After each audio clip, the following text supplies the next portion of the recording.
again. We know this is what we're meant to do. So we wake up, put our feet on the floor, go and conquer the day like a warrior, like warriors. Cause that's what a tribe does. We got your back so you can relax and focus on all the important stuff, like getting your business done. This is our tribe.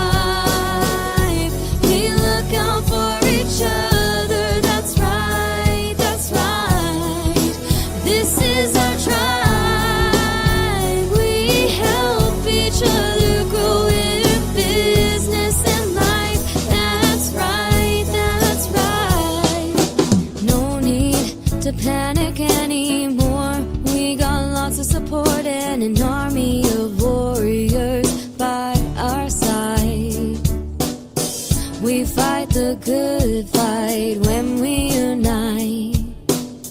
We fight the good fight when we unite. Cause that's what a tribe does. We got your back so you can relax and focus on all the important stuff, like getting your business done. This is our tribe. We look out for each other. That's right, that's right. This is our tribe. We help each other grow in business and life. That's right. Hi, everybody. My name is Sondra Ray, and I am the host of the Coffee Shop Show, sponsored by Explore ProTech. Good afternoon, good morning, good evening. We are an international group. Explore ProTech is based out of Africa, so we are all over the world. I am so excited about today's show. We're continuing talking about marketing. And I knew as soon as I picked this topic who I wanted to have speak. She's an amazing woman. She is a keynote speaker, TED Talk, talks all over the world, has a very unique perspective and unique tools in her talking. She also has multiple businesses, including working with ADHD entrepreneurs and doing events and so on and so forth. I had the privilege of working with her earlier this year. So without further ado, we are going to talk about public speaking and using that as part of your marketing strategy. And I want to introduce Miss Stephanie Scheller. How are you today, Stephanie? I'm doing great. How have you been? Busy. That seems to be the norm for about 5 years in a row. I don't know that there's as much downtime as there used to be, it seems. Yeah, unless you give me less children or grandchildren, I don't think it's ever going to change. But it is all good. I am blessed. I am blessed. I am blessed to reach the age of 50 a week ago. So gonna Birthday! Congratulations! keep going and just keep doing the thing. So anyways, so introduce yourself real quick and tell us all about using speaking. Yeah. So hi, I'm Stephanie Scheller. I own a company called Grow Disrupt. I always joke that like my whole job is studying the ADHD brain, and then I use that information, that research, those studies to produce events that help ADHD entrepreneurs stay focused and retain information so they can do something with it. And that has led to exponential growth as an events company through a pandemic, which led to a lot of questions about our marketing. I've always used public speaking as a marketing tool for us across multiple businesses, but it has definitely helped having that unique angle. So I guess just my thoughts on, I think public speaking is a great marketing tool.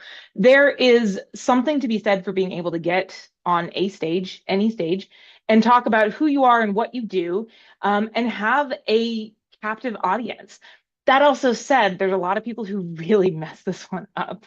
There's a lot of people who get on stage and they either represent themselves so poorly no one wants to work with them, so it ends up kind of being the opposite effect. There's also a lot of people who try to get on stages and never end up getting anywhere with it. And so I think there's a lot of directions we can go with this. But when I was trying to think of what do I really talk about here, I figured those are probably the two biggest pieces to start with. One is this, how do you actually get on stages? And I think one of the most important things to keep in mind there is that first and foremost, there's a lot of potential speakers, a lot of guests, a lot of experts out there. And the best way I've found in the current environment is you can fill out applications and stuff, but a lot of times it is conversations and like having conversations with influential people who can put you on a podcast, on a stage, etc. And then the second piece of getting on these stages is remembering that like, or the second piece of getting on the stage, like in general, is like having something interesting to talk about. I, as an event producer, talk to a lot of speakers, and I get a lot of speakers who have very generic content. And when the content is really generic and can be subbed in for anyone else, that means I can go with the cheapest person for that. Or I can go with the person who I feel the best presenter. There's got to be something. I use Jesse Cole of the Savannah Bananas as an example for this a lot because he's the one who taught me this idea of like find your yellow tuxedo. That's what got them the attention. That's where I started using the violin. That's what started getting me on more stages.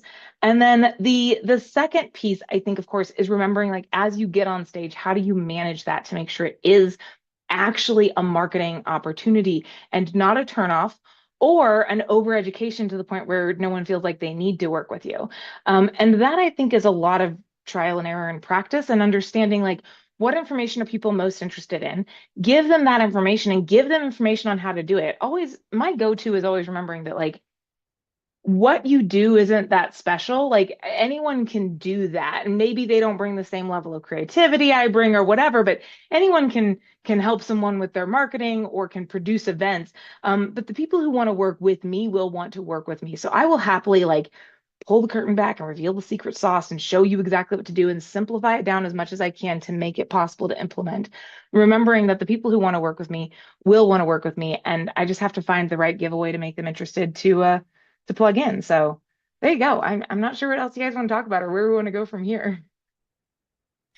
Awesome, awesome. Thank you for the introduction. I think, yeah, a lot of people are like, there's so many ways and how do I do it? And so many people are looking and how do I get started Yeah. with doing that?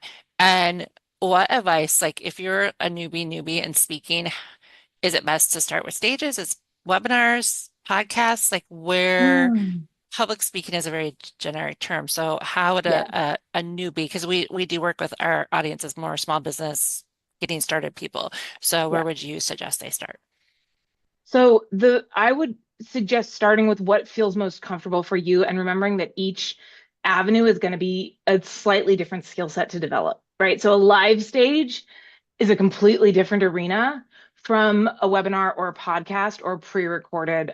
Even a live webinar, right, is different from a pre-recorded webinar. So I think it's important for especially people who are getting into this to pick like what feels comfortable for you. There is a lot of discomfort around public speaking. So pick what feels comfortable and start there and then know you can branch out. Like once you've done this a few times, if you really want to dive off the deep end, front of the room live stages is a great way to do that because you will tell very quickly when you miss your mark.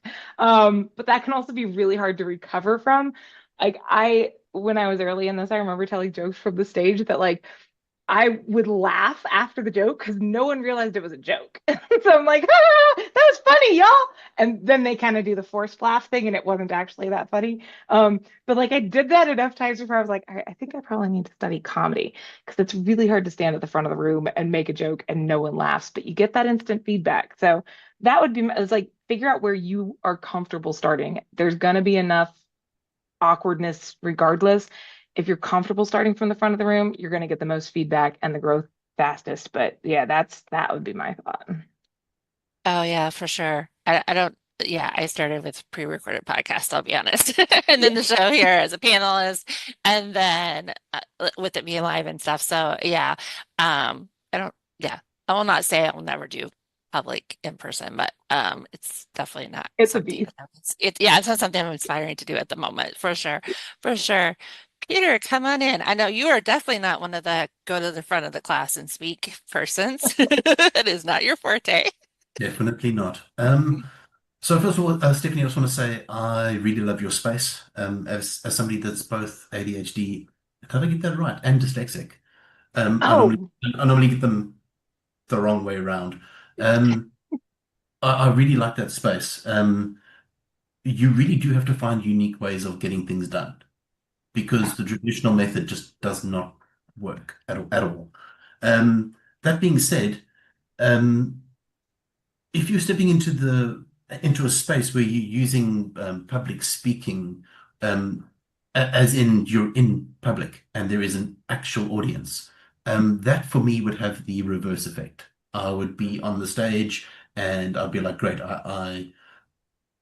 my persona doesn't allow me to prepare for anything. I don't sit down and write notes. I'm going to wing it, and then when I'm walking towards the stage, I'm thinking, what should I be saying? Um, who am I actually talking to? Um, and there are certain spaces where you can do that. You can rely on your ability to get into a space and just go for it if you have the persona to do that. I have the persona to do that in my very own comfortable space. This would be my comfortable space. I'm quite comfortable to speak here. I can be eloquent. I'm not stressed. I don't feel like I'm being watched by 1,000 eyes. It's great. Um, what are the things to look out for to find your actual space? Because you don't want to step into a space and do damage to yourself. You think you're doing marketing, but really not. You're putting up warning signs going, do not enter. The space the space goes backwards. What do you look out for? I think that's an excellent point because I have definitely walked into rooms to present and realized like this is not an audience that I connect with, and so my jokes don't land, and it goes from like fun to awkward fast. So I would say like the first place to look at is like what is the audience? Is it actually people that you connect with and relate to? The first time I got brought in to talk to, and I get brought in to talk to HR groups frequently, and like I've because of the ADHD side. And so I get brought into like, how do we support our ADHD employees? Which is fine. Like I've learned to be very comfortable with it, but it was not a stage that I could walk into like just drop of the hat because I walked in and these are HR professionals. Some of my jokes probably got me in trouble. Like, so I think starting by looking at like who's the audience, is this an audience you're comfortable with? And by that, I would honestly encourage people like, is this an audience you understand? Is this you for the first off, the most comfortable room for me to walk into is a room full of ADHD entrepreneurs because I could like, hi, I'm home. Like it's perfect. Talking to a room full of HR professionals is a little bit nerve-wracking for me because I don't have as many common experiences to lean on there. So I would say that's first and foremost. And then secondarily, I would look at the personality of the people bringing the room together because the people bringing the room together tends to impact who ends up in the room. And if your personalities are like not anywhere near each other, you're probably not going to be a personality fit for that room either. And this is something like from a marketing perspective, if you're in a room that you don't belong in, it doesn't matter how good your presentation is, you're not going to get any sales out of it. You're not going to get a good marketing representation out of it because none of those people were really prospects for you. So it's better to recognize that you're not a fit for every room and be okay with that than to try and get on every single stage. I know there's this like, just do as much as you can and you'll learn and grow. But I think sometimes we set ourselves up for failure with that because we end up going out there and racking up all these bad experiences that then make us absolutely terrified to go out there and do it again. So I really appreciate it's something I hadn't even like thought about, but I think that's an excellent point and question as you're starting to look at this stuff. I love that. I love that. Thank you, Peter. And we've talked about that. We've talked about knowing your audience, learning your audience. In past shows, we always say go back and watch those episodes to like home in and know where your audience is. But I do like the perspective of knowing who's holding the event, so that you know if it matches up with your ideal audience and so on and so forth. So we kind of are talking about how to get into public speaking, but how do you use it for marketing? Like, where do you take it from? Okay, you went to an event, now what? Like, okay, that's great. You got your foot on the stage or on the Zoom or wherever that is. But now what do you do with it? Because you might have talked to 100 people, you might talk to 1,000 people, but I know there's much more after that. If you can Yeah. explain some of that. Yeah. So I think this starts with First and foremost, knowing what are you going to do to pull people into your um, universe, your brand universe, right? Like, so if we think about how marketing works, you want to get people brought into your orbit, and then they like are around your brand and around your brand, because most of the time people aren't going to buy the first time they encounter your brand. That's very rarely how that works. So you want to have something that pulls them into your brand, and this is where a lot of people will talk about having a giveaway or having some sort of opt-in or something, and finding the right giveaway, the right opt-in that really does feel like it carries value for people, ties to your talk, ties to what you do, but doesn't feel like you're withholding stuff. I think that's the fine line people have to balance. And I think it takes some trial and error to find that a lot of times. I will say the giveaway that we've done that has generated the most sales for us is giving away a copy of my book, The Marketing That Works for Small Business Budgets Beyond Social Media. The training that I tie that giveaway to, I tie it to all of our marketing trainings, but I heavily tie that training to the marketing title, or the training titled Marketing That Works for Small Business Budgets. And in that training, I basically do an overview of the book. I don't try and hold anything back. I do tell people this is an area that you really need to dig into a lot more. I don't have time to dig into it with y'all today, but here's some things to go look up. I send them free resources to go to, so it doesn't feel like they have to win the book. Right? It doesn't feel like if they don't win the book, they never got anything and there was no point. They still feel like they got a lot of value, but then there's a whole slew of them who are like, this was good and I really want to dig deeper. And so when I offer to give away a physical copy of the book, even on webinars, I get usually anywhere from 20 to 60% of the room will opt in to our text in. And those leads almost always will start turning and converting into clients, whether those are consulting, whether those are events. So finding that giveaway to get people into your orbit, the right one, and I'm telling you, we went through a ton of them to find that. But there's a piece of that I think a lot of people don't recognize as important too, and that is that just like your marketing needs a hook, it needs some sort of like attention grabber. Your presentation needs that too. Your title needs to be really sharp to get their attention. How you open needs to feel relatable and accessible to people. And then how you close really needs to feel very motivational and inspirational. Like your presentation is a marketing like video, think of it like that, or a post in and of itself. And if you don't have the hook to get people paying attention, the good opening to help them feel like they can relate, and then the closing to bring a cap to it, it doesn't matter what your great giveaway is, it's not going to get you there. I love that. I love that yeah, and you have to have people, you can't follow up with people if you don't have their name and their information. I mean, I do know some event sponsors do give you that, but I think it's always better when they opt in and they personally seek out your freebie or whatever you're giving, because that truly shows you're interested versus you mass marketing to, a 1,000 names on an email list, and you're missing the mark royally for sure, for sure. Peter, come on in. I think just the mention of the word hook, takes us back all the way back to the very beginning when we're figuring out who are we actually speaking to. Because if we don't know who we're speaking to, we don't know what the hook needs to be. You can't create this miraculous hook and go, oh, it's a miracle hook. But then you're trying to hook in the wrong audience. It's like fishing in the dam hoping to catch a shark. Or I don't think you get sharks in dams. Well, besides the point. So I'm thinking of what tips or tricks would they be when you're looking at your audience to go, this is my type of audience, and this is the type of hook I would need to create for that audience. Because I think that's something that everybody battles with.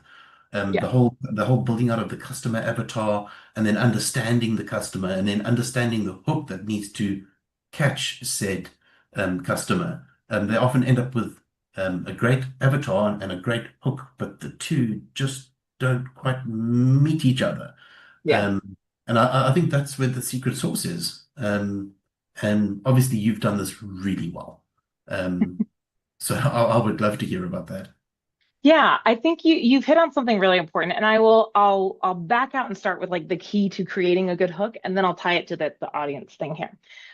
So the key to creating a really good hook is remember, so the hook has to get their attention. The idea behind a hook is to, in a day where they are inundated with millions of marketing messages all day long, to like reach out and like literally like hook their attention and pull them, right? And so you're going to have to try and get, like, I do a lot of I open by saying I study the brain, right? So like I do a lot of these studies. You want to get their attention, get more of the brain focused on you than on anything else. The easiest way to do this is by leveraging emotion, because the human brain is like programmed to pay attention to emotion. It has learned that when we spark emotion, something life-changing happens, right? And since the brain is programmed to try and survive, it pays attention to the things that changes our life. So emotion. So if you want to get people's attention, we have to spark emotion. Now, the emotion most small business owners end up trying to go for is they're like, oh, I want someone to feel educated. So I'm going to like try and educate them. That's not a hook, right? A hook is short and sweet. It's the opening line. It's like, and secondly, like this is a whole separate issue, but like information, education is only valuable if I value you as the person providing it to me, which isn't going to happen if this is the first time we've interacted as a brand, right? So like, let's forget about education as a hook. It's not. Try and spark curiosity, try and spark like outrage their sense of justice. We see a lot of this. It's not always my preference, but like it's a great way to use the hook. But start with what emotion am I sparking here and how am I going to do this? And then if you want to make sure that your hook is actually going to work for your audience, you have to understand the psychographic composition of your audience. The people you want to talk to, what do they care about? What makes them feel something currently? What makes them feel excited or seen or overwhelmed or empowered? What makes them curious? What makes them pay attention? I think the key for us with the marketing that works for small business budgets is that a lot of the reason that has worked as a hook so well is because a lot of small business owners feel like they cannot market effectively unless they have a big budget behind them. And where I got a lot of attention in terms of our marketing is that we doubled our business on a $0 a month marketing budget. I spent no money on ads. And I tell most people not to spend money on ads. There are ways to be effective with your marketing without having to spend anything. And that's a message that's not covered. It speaks directly to their fear of like, most people are being told you need to spend money to make money. And so it speaks to their like, you are enough. And it makes them feel like they can do something with just that silly little line marketing that works for small business budgets. And that's why I think that hook has worked as well, is because it speaks to the demographic, but it also makes them feel something. And I love that. I love that. And I think it is one thing that attracted me to you because I'm a small business owner and I don't have a budget for marketing. So I was just like, Stephanie's like, you don't have to do that. And I'm like, can we please talk? And I think that's another thing is being real. I honestly think you're real from the get-go. And I'm very big on being real. You can definitely ask anybody in the room. I'm very big on real and being honest. So because unfortunately I've been burnt by business people that are one way in on the social media and not on the back end. Yeah. So when you're being real and you're being honest, you're always going to turn people off. Like that's the common. That's common. Not everybody is your client avatar for sure. So once you got them hooked and you got them a freebie, we've talked about customer care and customer follow-up, and it's actually something we're going to tackle in the future too. But let's say you don't have a freebie, you haven't got there, or which nowadays is kind of silly because there's so many resources out there, including ChatGPT and Canva and all these things to create a freebie with.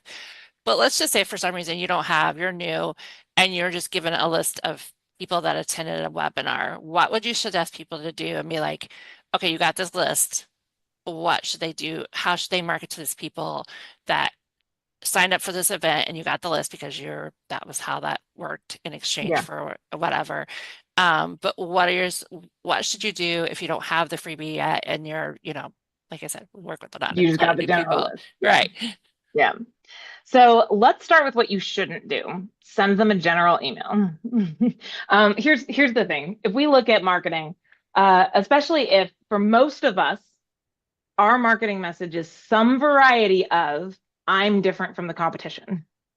And yet, what does most of our marketing do? Same thing everyone else does, right? So subconsciously, the message there is I'm lying to you because you're saying I'm different from everyone else while you're literally doing the same thing everyone else is doing.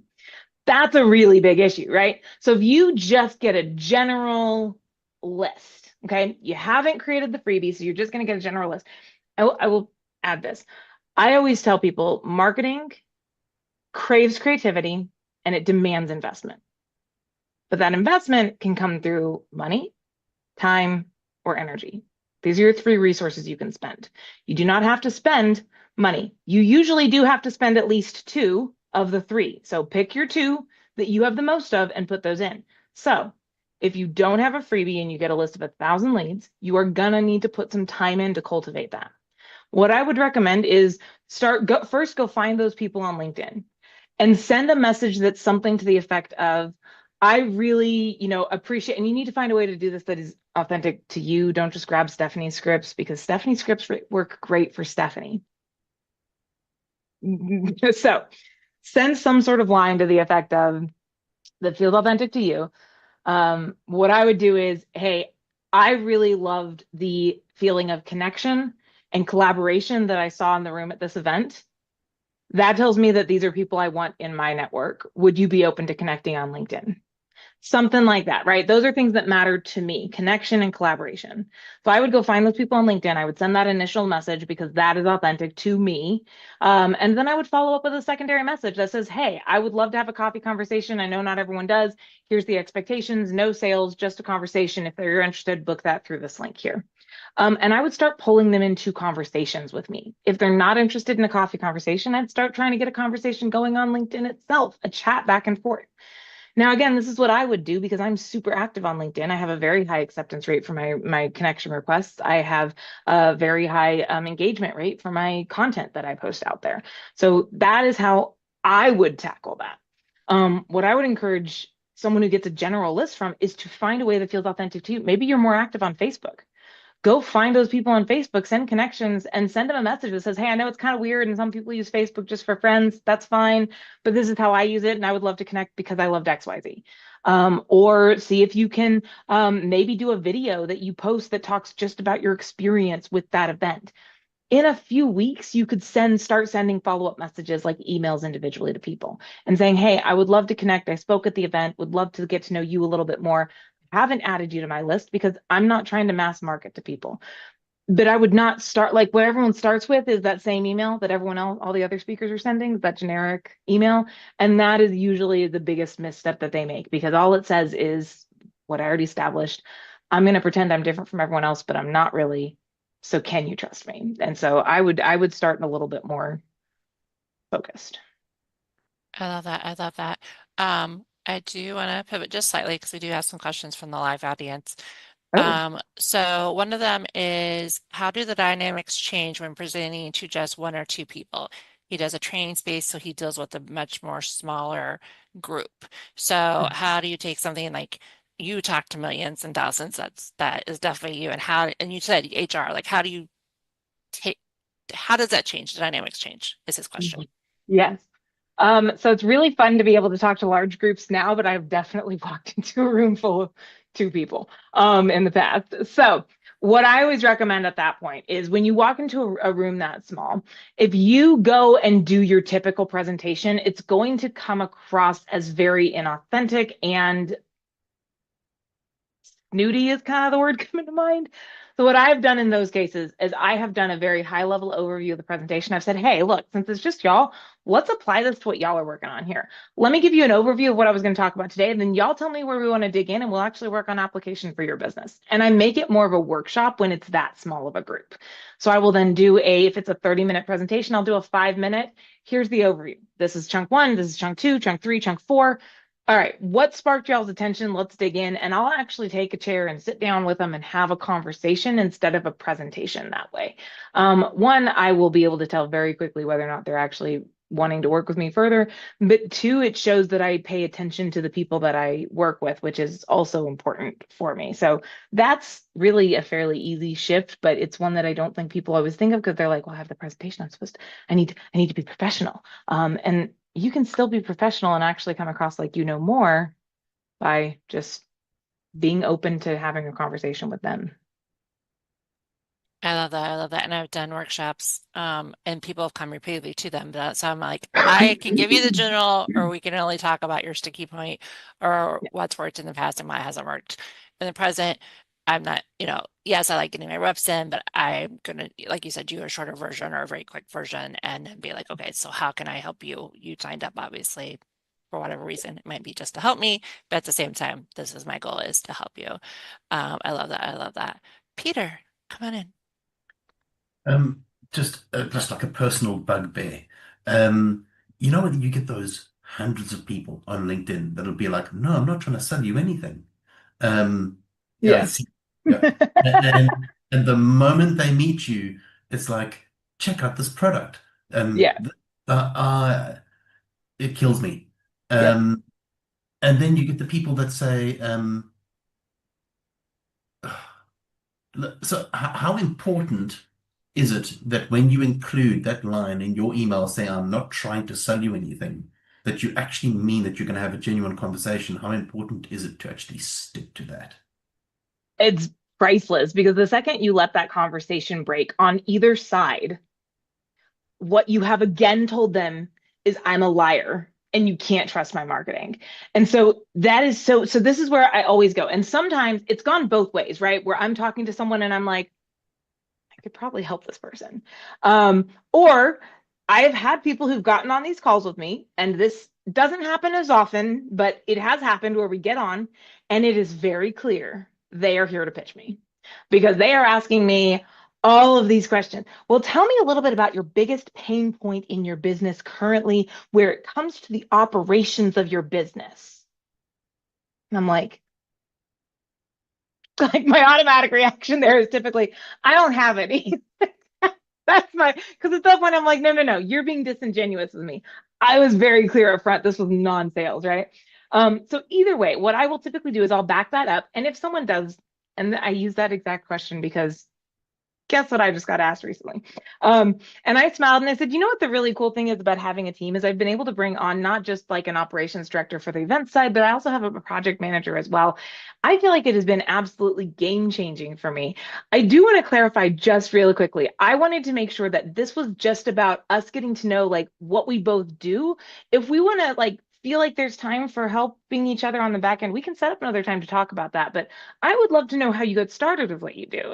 And so I just kind of like gently, I'm not trying to make people feel like, idiots here, but also that's a boundary I set and I'm going to reset that if I feel, and occasionally I'll get someone who'll be like, well, I wasn't trying to be salesy. And I'm always like, okay, I misunderstood. No worries. Sometimes people ask that question as a way to try and get me to admit like pain points or something when I'm not looking to come on this call. And usually they're like, oh, I think I've had like one person who got really mad and like hung up. And I wasn't all that sad either because hasta la vista. But I think it's critical on both sides. So I'm talking to someone and I will throw out stuff that like if they respond to it, it tells me, oh, there's something here. We should have another conversation, right?